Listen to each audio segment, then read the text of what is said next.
Hello friends, my name is Bilal Khan and today I'm going to be talking about how you can configure your Nginx server in the AWS EC2 instance. So this is a simple project that I'm going to show you. First of all, I will create an EC2 instance, and after that I will connect it to the EC2 terminal, and once it is connected I will show you that how you can install the Nginx server in it, and after that how you can show it in your browser. So if you are not aware of that what is Nginx, so it's a simple kind of web server in which you can run your applications like on the browser. So it's a free and open source web server that you can use it, and I'm just going to show you that how you can install it, configure it in your EC2 instance. So let's go to the video and the dashboard. Now you can see that I'm present in my AWS console. So inside this, what I need to do, I need to first of all open the EC2 instance. So if you are not aware of, you can simply write EC2 and it will show you the EC2 instance here. Click in another tab, and once it is done, let's open the VPC. So this is what you can say.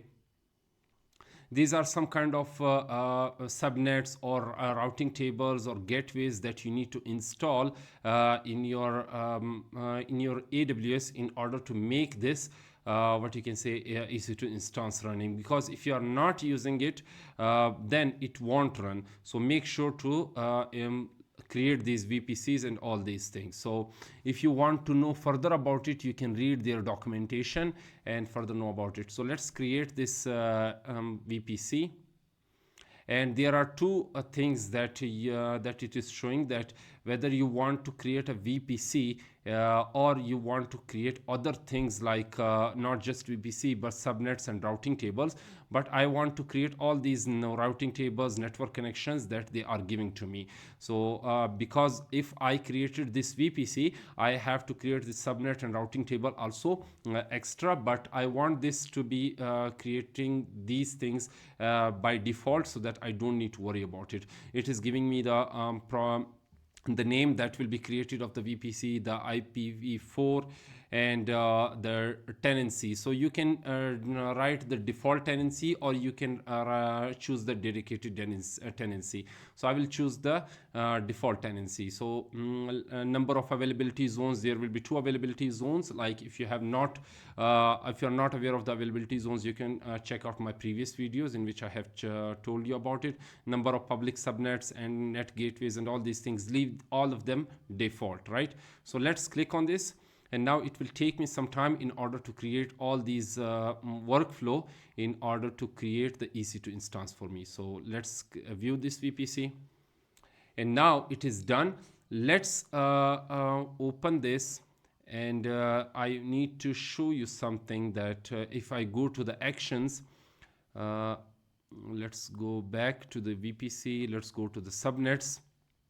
And there is one thing that you need to keep in mind. There are 2 kind of subnets, like the first one is the private and the second one is the public. So I'm going to make this public subnet in order to show us in the browser. So I will enable the the IP address of it. So currently that is showing me that auto assign public IPv address is no. So I need to make it yes in order to show it, because when I will create an instance, it will give me the option whether you want to make the auto assign public IPv address enable it or disable it. So I want to enable it in order to show the data in the browser. So for both of these public subnets, I need to auto assign to yes. So let's first of all open this one.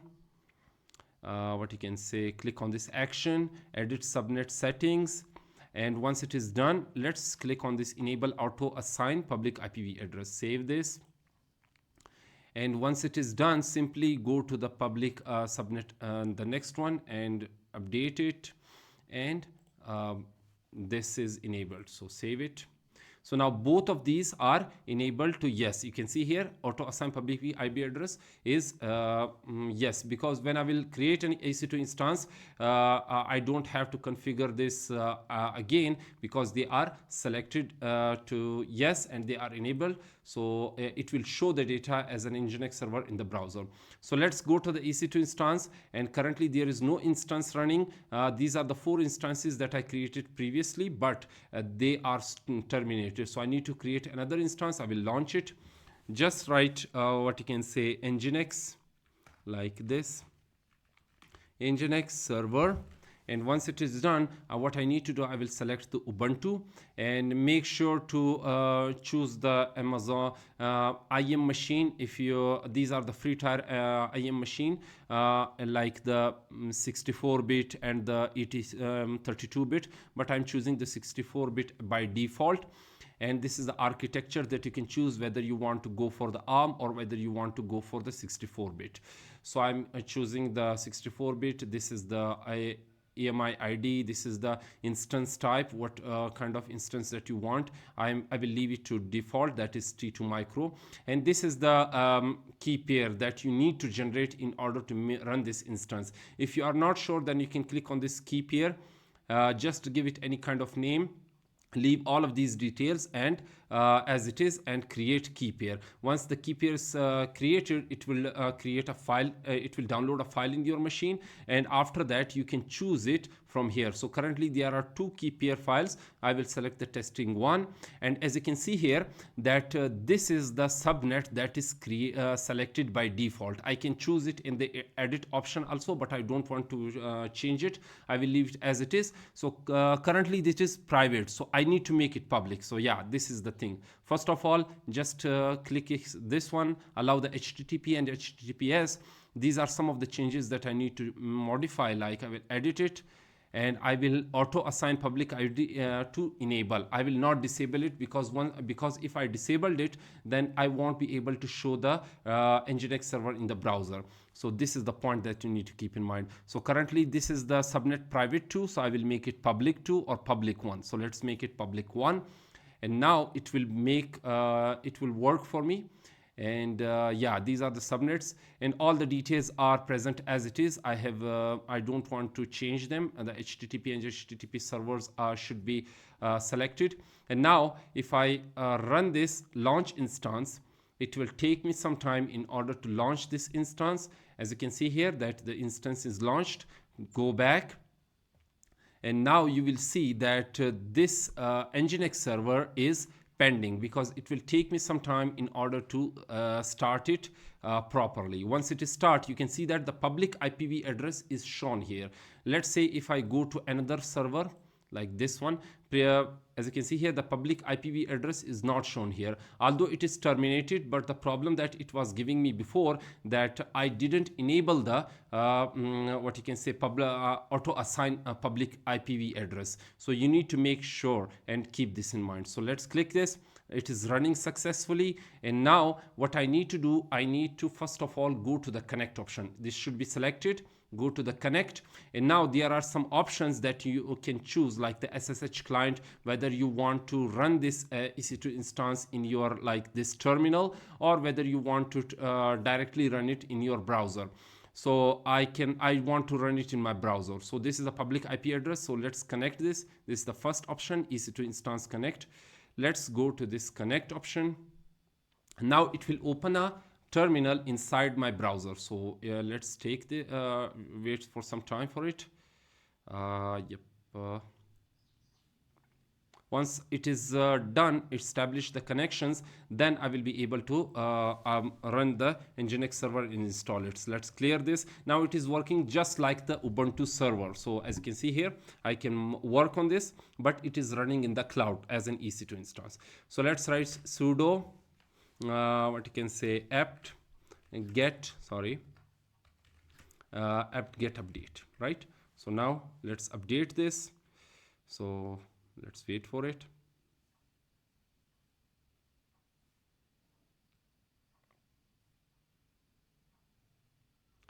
Now you can see that this is updated successfully. After that, what I need to do, I will write sudo apt get install